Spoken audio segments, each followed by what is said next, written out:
Greetings and welcome to another edition of Montpelier Connection. I'm Mike Mrowicki, State Representative for the now Wyndham 4 District of Putney, Westminster, and Dummerston. And this is my mentor and senior district mate, David Deen, from the same district. Welcome, David. Thanks for having me on. This is great. It's great to work with you again this year, to work with the Dean of the House, literally and figuratively. And we have just concluded the 2012 legislative session. We're back home, and it is great to be back home. Yes, it is. And back to real jobs, paying jobs. Yeah. And you're not living out of a suitcase. That's right. Yeah. Which is a strain at best. You bet. It's hard to be away from home for a number of reasons. Yeah. And that's one of them. But it is great to serve you, our constituents out there. And I feel like it was a very productive session this year. Yes. We started with the remnants, the administrative remnants of two major floods last year. This time last year, Lake Champlain was at record levels, flooding numerous towns and creating millions of dollars worth of damage. Then, of course, more statewide was the Tropical Storm Irene damage. Now, David, you chair the Wet and Wild Committee, Fish, Wildlife, Natural Water Resources. Yep. How did that impact your work this year? Well, it was a major portion of our work.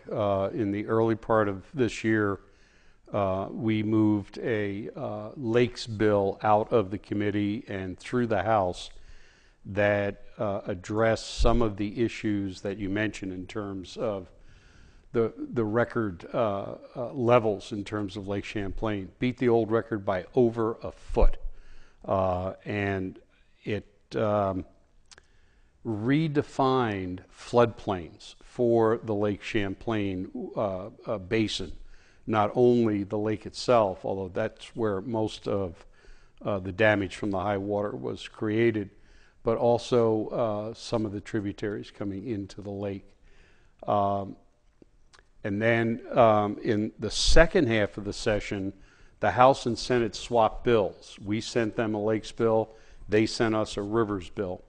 And we spent the second half of the session, not entirely, but a major portion of it, dealing with what we learned from Tropical Storm Irene. Both the lake situation and the river situation from Irene pointed up a significant problem with Vermont law. Vermont statute exempts a class of activities from floodplain zoning, agriculture, forestry, state buildings, public buildings, and FEMA, and they were an important part of our recovery from the two high water events, said, no, you can't do that. You can't have these exemptions in place. You've got to manage the floodplains in order to protect infrastructure, property, and lives. So between both bills, a major portion of it was to address the requirements of the National Flood Insurance Program. And if we had not, it is likely the next time something of this magnitude happened to the state, a lot of people would find out, to their dismay, to say the least, that there was no insurance coverage for what they experienced in terms of their loss. So that was a major piece of the work. The other thing was that we discovered in our committee hearings that the Green Mountain National Forest, over the past several years, 5, 6 years, when they have been doing culvert replacements and bridge reconstruction, they have been using a much higher standard than Vermont has over the recent past in terms of the size of the culverts. Now, the size of culvert is an issue for the health of the stream, and it has to be sized properly or you create a break in continuity in terms of the stream. So river advocates have been asking for bigger culverts, more bridge clearance in the interests of the stream. Well, these are for public access, not necessarily if you have a culvert in your driveway. In your driveway. No, this is, roadways. Every time a road crosses a river, there's either a bridge or there is a culvert. So with river advocates have been calling for larger size culverts that are sized to the size of the watershed and what the expected high water flow might be.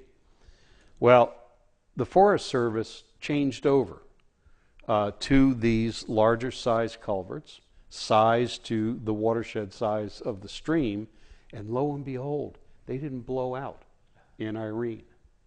And it was an aha moment.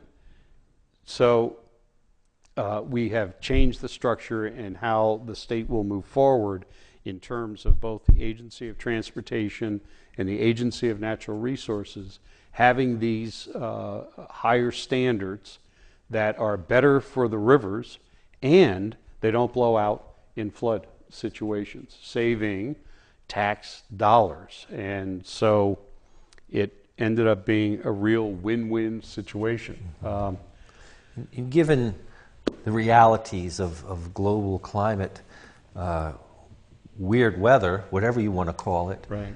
This sounds like going forward, it's really a proactive way to do our business. Right. I believe the word of the session was resilient, that we wanted to make Vermont more flood resilient. And this was one of the major ways of doing that. Changing standards in terms of road crossings across rivers, making sure that Vermont communities and the residents in those communities were still eligible for the National Flood Insurance Program. And it's an individual responsibility. The town has to maintain, or the state has to maintain, a set of guidelines for floodplain development, meaning as little as possible and none in most places. And then the individual homeowner can purchase flood insurance. It's not like the government insures everybody, or the town does, or the state does, but the state has to have things in place in order for that individual homeowner to be eligible. So on both the insurance side and on the infrastructure side, our roads and bridges and buildings, we learned a lot. And one example is the state complex at Waterbury that was flooded out by the Winooski River. And the reconstruction that is going to go on there is going to remove the buildings that are in the floodplain. And that portion of the main complex, which is still very close to floodplain, is going to be flood-proofed. And one of the interesting things you can do is put a building up on piers, the way we build houses in Putney, and let the water flow under. Yeah. Now, we all had full agendas going into the next legislative session, the session of 2012, before the storms hit. In your committee, I'm sure you had a full agenda of work, leftovers, stuff that came up. Besides Yes. storm-related legislation, what else were you working on in your committee? Well, I think the biggest thing was that we took on the hydrofracturing technique for gas and oil. The science is a mess in terms of what the impact of that technique of exploring for gas and oil and in fact capturing it. And at this point, there are conflicting studies done by industry, done by the government. Some places they're saying, yes, it has in fact contaminated the groundwater. In other places they're saying, no, it hasn't contaminated the groundwater. And I read two conflicting reports today. It was really kind of interesting. Both the industry and the advocates against hydrofracking use the same language. And I was wondering if they had the same script writer. But that aside, we passed a bill out of the House that created a moratorium on fracking The Senate sent us back a bill that created a ban on hydrofracking, and the legislature settled on the Senate version. And we now have a ban on hydrofracking exploration for gas and oil in the state of Vermont. First state in the union that has done that. Some are saying, you know, who cares? Vermont doesn't have gas deposits. Well, we in fact have the same shale formations in the northwestern part of the state, including under Lake Champlain, as Quebec does, where in fact active searches for gas and oil are going on. So we created a ban. It was fairly contentious towards the end as we were considering that, but eventually it became a bipartisan vote in terms of supporting that piece of legislation. Now that went through your committee. I think the legislation was originally introduced by Representative Tony Klein. Yes. Just want to give credit where credit is due. Yep. Tony has been working hard on a lot of different environmental issues, and this was something that was very important to him. Yeah, to him. Yep. Yep. I supported that, and I voted for it. And there's another reason, though, that I think this is a bad thing for Vermont, and I think it's questionable whether it's good anywhere. From what I've been researching about, this is not just fracturing the environment, but it's fracturing communities, where communities are being torn apart over the contentiousness of whether this is polluting, whether it isn't, the influx of people into small communities. It doesn't seem like there's a lot of planning that goes into where they start drilling and the consequences of it. And it's one of the things I think Vermont does very well in, that we look forward when we have to think about what we're going to do. And I think this is some forward thinking on our part, and I'm glad we're able to do that, both from an environmental point and from a community standpoint. Our communities are what will bring us strongly into the future, despite any outside influences. And I believe that... Or in spite. Or in spite in of spite outside of influences. Yes. Those influences, thank you, yeah. And I think as we want to go forward into an uncertain future, that these are the things that'll make Vermont stronger. Our communities, our forward thinking on environmental issues, and preserving our environment for us and for generations to come. Our rivers, how are they doing? Well, our rivers are beginning to recover. They are still extremely sensitive to any kind of rain. People who drive over rivers or use them have probably noticed that if you even whisper the word rain, they turn muddy. And there's a lot of silt and fine material that was deposited after Irene that is still washing out and being flushed out of the rivers. Those satellite pictures were just of hard, the mouth hard of the to Connecticut see. River. Yeah. It was just amazing. So what I'm hearing from fish and wildlife biologists is that the rivers have moved around, but that people are still able to take decent-sized fish. They're just doing it in different places because the river has, as it is wont to do during a flood event, changed. This year is not really the acid test year. It's going to be next year, because this year those fish that manage to survive the high water, and they're very good at it, and a high percentage of them, maybe 60, 70% of them did survive, those fish are still in place.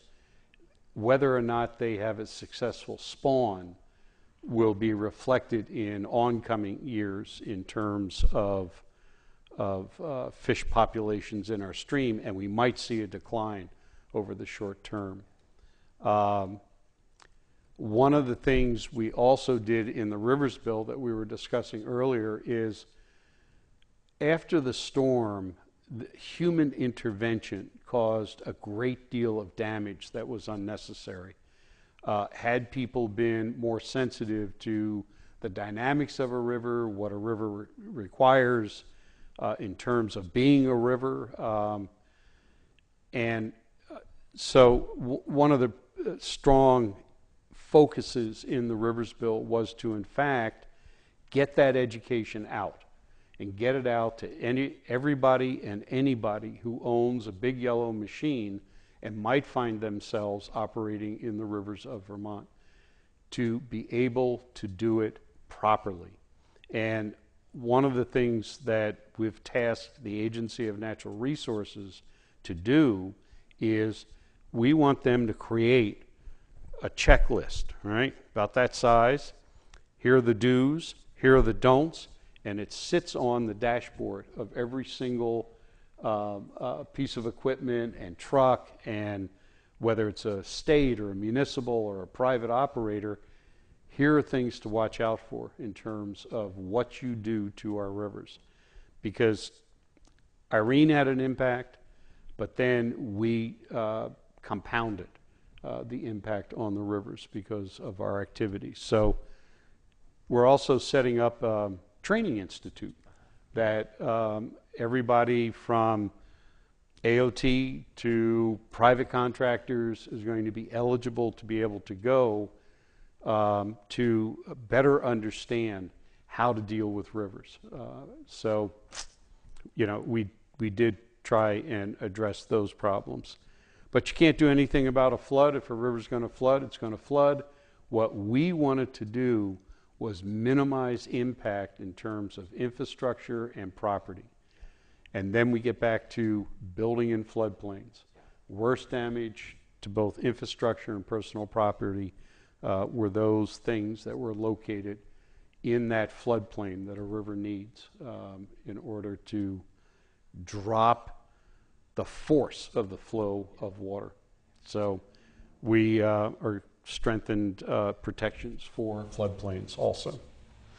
Well, speaking of what we should or shouldn't do, you have a little visual aid here for what we should or shouldn't do when we're boating. Yeah, potentially, I guess that's, potentially, boaters have probably seen these on the kiosks at the boat launches up and down the Connecticut River. And it's getting around to being boating time again. And we want to make sure that people understand that this is something everybody has a responsibility to do. And it doesn't matter whether you're a power boater or a canoeist or a kayaker, skin diver, or I guess that's what they call it. It's not one of my sports. It is people that move non-native plants from one water body to another. And if you're going to be using the waters of the state, in fact, waters in any state, you have a responsibility to that water. You get the pleasure out of it. That water belongs to you under the provisions of the public trust doctrine. So it's your water. It would be somewhat akin to throwing trash out onto your front lawn. And so we're asking people to check their vessels, check their personal gear, clean it up, make sure that there are no plants, no mud, no creepy crawlies or whatever left. And if you can't completely clean it up, you don't have the facilities for doing that, then in fact let it dry out. And a minimum of 48 hours, preferably up to 5 days in the sun, and everything that, because these are all waterborne invasives we are concerned about, if all the water's gone, they in fact will die. Yeah. And this is not just your boats, but your boots too, right? Absolutely. If you're moving from, if you're a wade fly fisherman the way I am, Vermont has banned felt bottoms so that you cannot wear them in these streams, because they were one of the biggest reasons that things like whirling disease and Didymo were moved around into different watersheds. The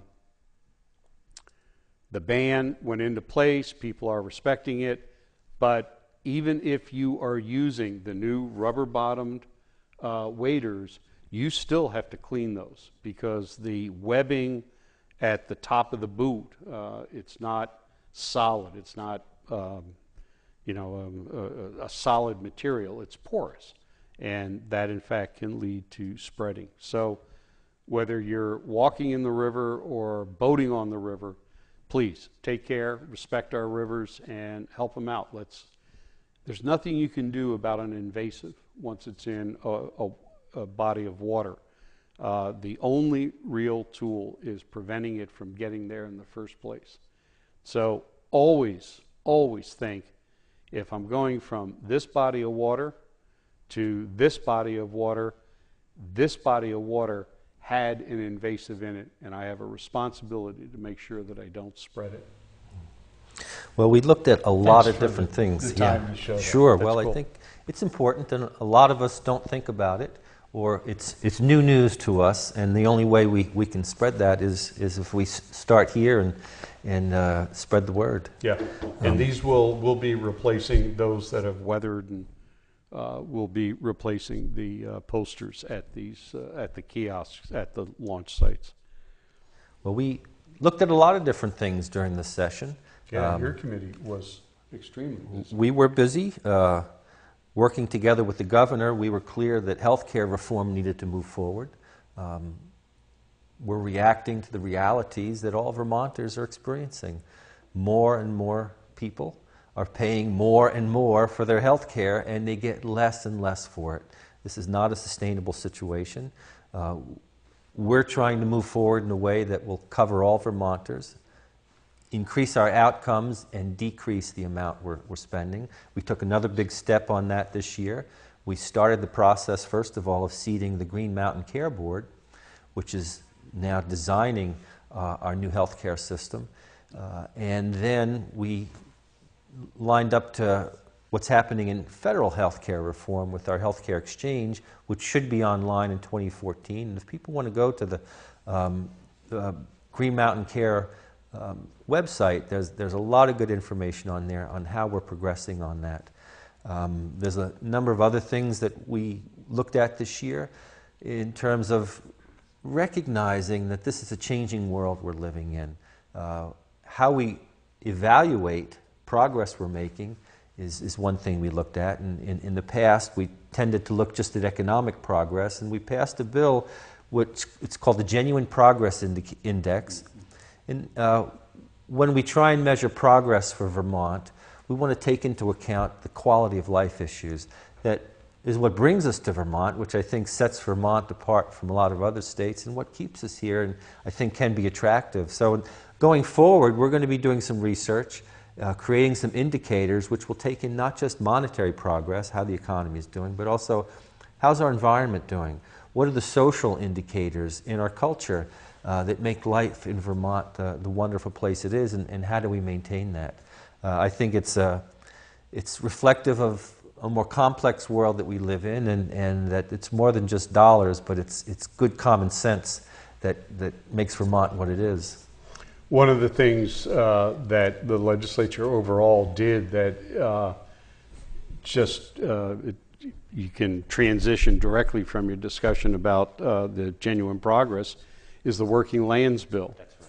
To be able to protect our working landscapes so that the feel and the look and the sense of Vermont will remain the same into the future, not denying economic activity, but in fact making that working landscape, our working forest and our agricultural land, be it milk or other agricultural products, an economic success so that people and the land can continue to work. And we have that same sense of our our view of the state of Vermont. Strip development is not an answer to true economic development, and more we're finding that out on a very broad scale of economic studies around the country, and this was an important step. And not only did we set out a policy, but we actually gave the policymakers some tools in order to move forward with that working landscape bill. I think the Gund Institute at UVM is going to help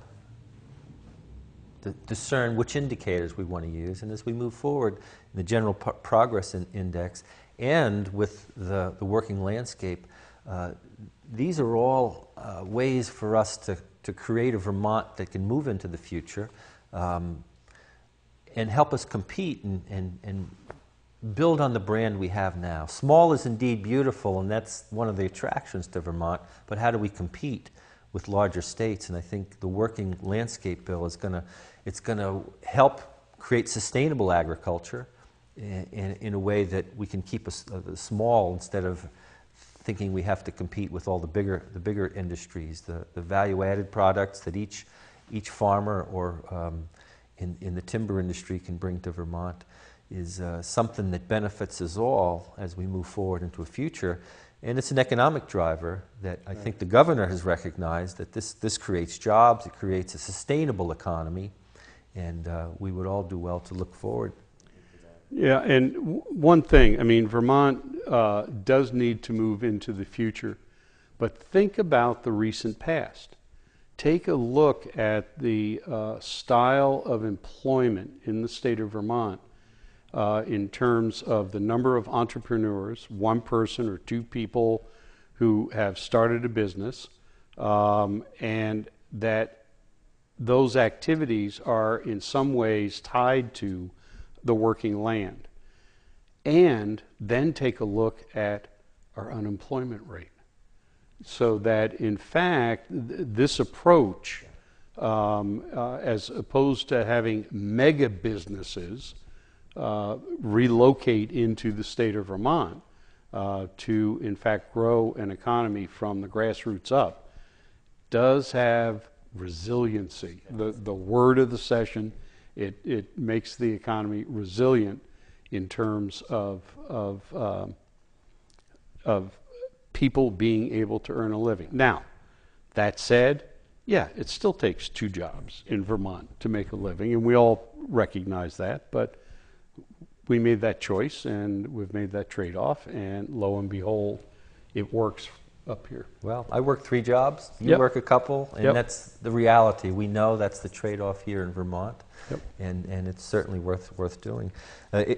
Resiliency is something that I appreciate that we're putting out there. My work in youth and community development over the years has been focused on creating resilient youth. How do you create youth and communities, build communities that can sustain through the hardships that are normal through youth and that the pressures of communities feel? And I think we're looking at that in terms of our economy, in terms of our environment, and as we move forward into the future, we do well in general to promote resiliency. Mm-hmm. We're looking at, I think we have a few minutes left here, the future. We both talked about this. It's as good a place as any. We'll be running again. Yes. I look forward to working with you. Should the voters decide to send us back to Montpelier. Anything that you would like to talk about now and hope we can get to work on next year? Well, I have had a long career in the legislature, and I am also getting to a point where I would really like to retire, but I'm going back for this term. I am running again for this term because of what is in that river and lakes bill, that there are going to be necessary actions that will have to happen at both the administrative and legislative levels that I want to see through. And so the work that we did this year was a first big step to being able to move on into the future, as you've said. One of the big questions that's still out there is EPA overturned the cleanup plan for Lake Champlain, Vermont's cleanup plan for Lake Champlain. They were supposed to have a replacement plan, according to the law, this time last year. And it's still not here, and it's probably not going to be here until this time next year. That plan is likely to require legislative action because of what EPA will require. So I'm going back for my rivers and lakes. Great. Well, and you're going back for? Yeah. There's a couple of things that we started this year. Healthcare reform, I think, is an essential opportunity. It's vital to all Vermonters. We want to create a system where we have better outcomes. We want to create a system that has universal coverage in Vermont. And it's something that we're moving forward to slowly. We're, I think, moving deliberately in a way that will create a system that is sustainable. Within that, though, we've also are reforming how mental health services are being provided. We took a big step on that this year because of the storm. The psychiatric hospital that we had in Waterbury had to be closed. And what we did was we moved from an old institutional-focused system to a recovery system where closer to the community, more services will be available, and hopefully less acute services will be needed. And we want to help that process move forward. We took a big step in designing that system this year, working well with the governor again, who showed a lot of foresight in helping something happen that we've been trying to do for a decade now and change the way we deliver health care to those Vermonters who are experiencing mental illness. There's another issue that I'd like to put forward, and I've been working on for several years. We've started a statewide initiative called the Positive Fatherhood Initiative. It's a group of people who are trying to create a culture which can support fathers who are doing really well as fathers and bring into that fold fathers who could use some help in improving, who want to be a more positive part of their children's lives. Now, this is not the angry dads that you may hear that are in the news sometimes who are fighting about custody issues. But what we're doing is try and create educational opportunities, try and create support opportunities where fathers who want to be a more positive part of their children's lives can do so with the support of older guys like me and their peers who are fathers that are working together with their kids and with their families to create stronger communities. So that's something I'd like to work on again, and I look forward to working with you. I look forward, hopefully, to working with Governor Shumlin again. I think Peter did a great job this year under very trying circumstances, and I'd like to see what we can do in a session that's not dominated by natural disasters. Natural disasters, yeah. So, I want to thank BCTV again. They are doing a great job in helping bring what we do in the State House closer to home, and hopefully next year we can do some more reporting from the State House and keep you all informed. One of the things I want to close with is a reminder that this is 10 years. Every 10 years we do redistricting in Vermont based on the censuses that come out. Our district did not geographically change, but there was a numerical change. It was previously the Wyndham 5 district. We're now the Wyndham 4 district. We'll still be representing Putney, Dummerston, Westminster, so there'll be a little number change. Hopefully you won't notice it, and hopefully we'll still be providing the same high level of service to the wonderful people we represent. Good. Well put. Thanks.